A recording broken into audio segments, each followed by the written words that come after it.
On May 7, the Trump administration announced a policy of systematically separating child migrants from their mothers when they cross the border illegally as a group. It wasn't a secret.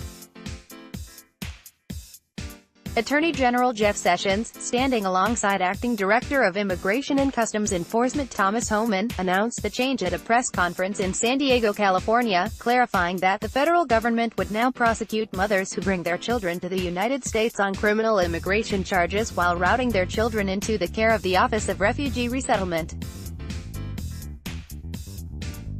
It was a profound change that marked a clear break from previous administrations. Shortly afterward, stories flooded the national press and state newspapers from reporters at federal criminal courts across the border, detailing the ramifications of a policy designed to split parents from their children. Public opinion responded accordingly. A poll conducted on behalf of the Daily Beast found that just 27% of 1,000 respondents supported the family separations at the border.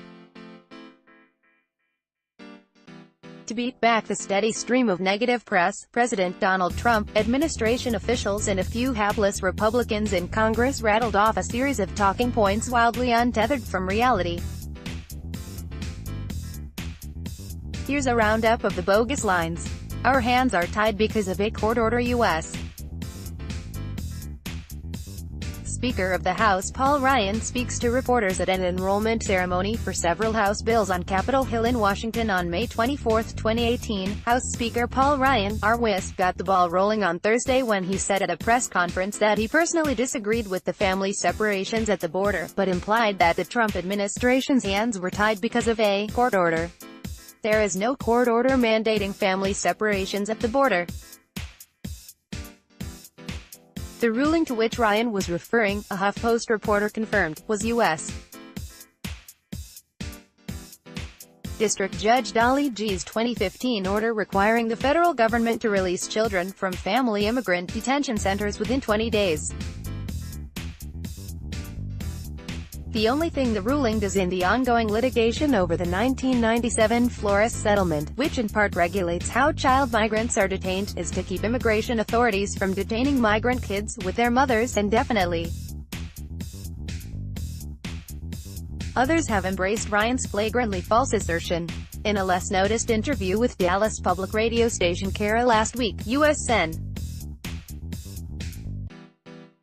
Ted Cruz, R. Texas, accused the media of getting the story wrong.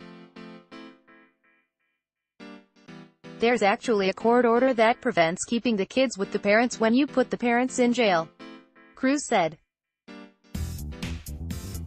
So when you see Democrats saying, don't separate kids from their parents, what they're really saying is don't arrest illegal aliens. No such court order exists. The policy change enacted by the Trump administration exposes families who cross the border without authorization to criminal charges that historically they had been exempted from as a matter of policy. It's those prosecutions, typically for the petty misdemeanor crime of illegal entry, that result in family separations. It's been standard practice not to jail children over criminal charges brought against their parents. The Trump administration's innovation is to manufacture criminal proceedings by reducing prosecutors' power to decline to prosecute mothers who cross the border with their children. The Bible made me do it. Despite the obfuscations from Republicans seeking to deflect the blame for family separations, Attorney General Jeff Sessions remains a champion of the policy. And unlike some of his contemporaries, Sessions openly takes credit for it. But facing criticism from church leaders, Sessions on Thursday delivered one of the policy's most head-scratching defenses, insisting that it was somehow justified by the Bible. First, illegal entry into the United States is a crime, as it should be, Sessions wrote in a statement last week. Persons who violate the law of our nation are subject to prosecution.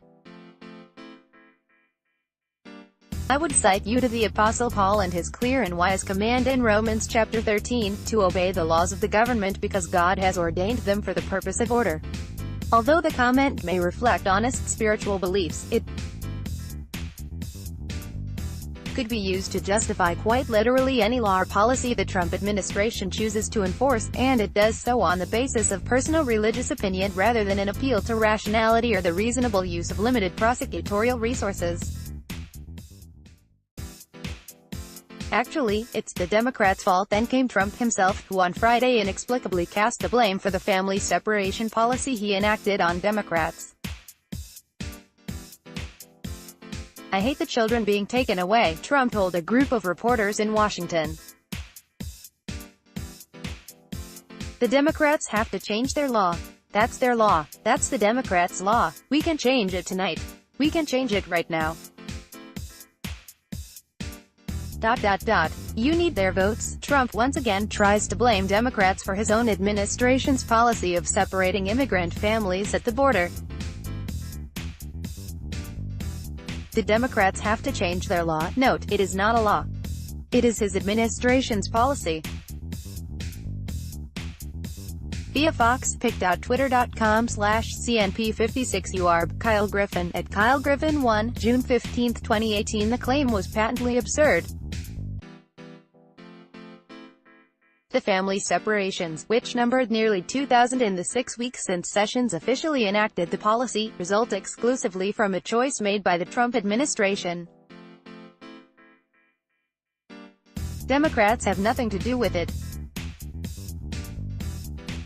And without control of either House of Congress or the White House, their role in the policy is limited to publicly airing their opposition. That obvious fact didn't stop First Lady Melania Trump from weighing in on Sunday. She also said she hates to see children separated from their families. But instead of laying the blame squarely on her husband, who is ultimately responsible for the separations, she said she hopes both sides of the aisle can finally come together to achieve successful immigration reform. Never mind, there is no family separation policy. Homeland Security Secretary Kirstjen Nielsen participates in the U.S. Coast Guard change of command ceremony on June 1, 2018. Homeland Security Secretary Kirstjen Nielsen added her voice to the mix Sunday night, insisting in a tweet that, "We do not have a policy of separating families at the border. Period. This statement can only take on the faintest hue of truth if the reader is willing to accept the strictest definition of the term policy. The DHS policy under Trump is to refer 100% of illegal border crossings for criminal prosecution, a step that previous administrations had refused to take. The logic undergirding Nielsen's contention is that family separation is not the goal. Attaining a 100% rate of prosecution for immigration violations is because DHS doesn't have a blanket policy of separating families at the border. The agency insists that Nielsen's statement is truthful. Nielsen continued to defend that position at a press conference Monday. Asked by a reporter whether DHS implemented the zero-tolerance prosecution policy specifically to split up parents traveling with kids, the secretary acted as if the thought had never occurred to her. "I find that offensive." No, Nielsen said.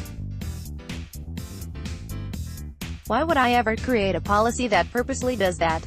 But there's no reason to follow Nielsen and DHS into that logical cul-de-sac." Last year, then Secretary of Homeland Security John Kelly openly discussed the possibility of splitting up families at the border as a way to deter would-be Central American asylum seekers. And the officials who crafted the prosecution strategy did so with the express intent of splitting up families to deter others from crossing, according to The New Yorker's Jonathan Blitzer. Systematically spouting off falsehoods is nothing new for this administration.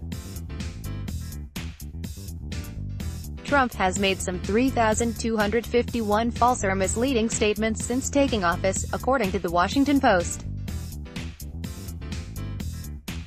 But the craven dishonesty about a signature policy change to rebut widespread criticism marks an increasingly high watermark for the level of deceit that the Trump administration is willing to inject into the public debate.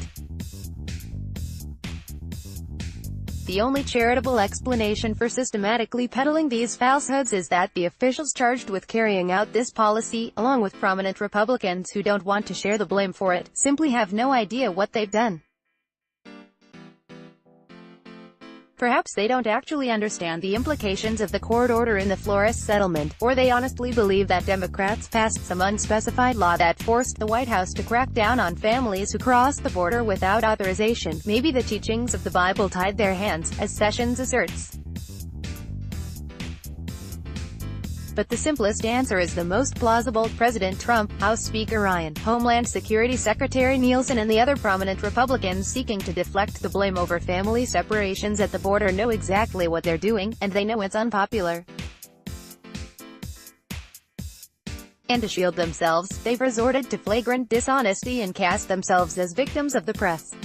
A boy and father from Honduras are taken into custody by U.S.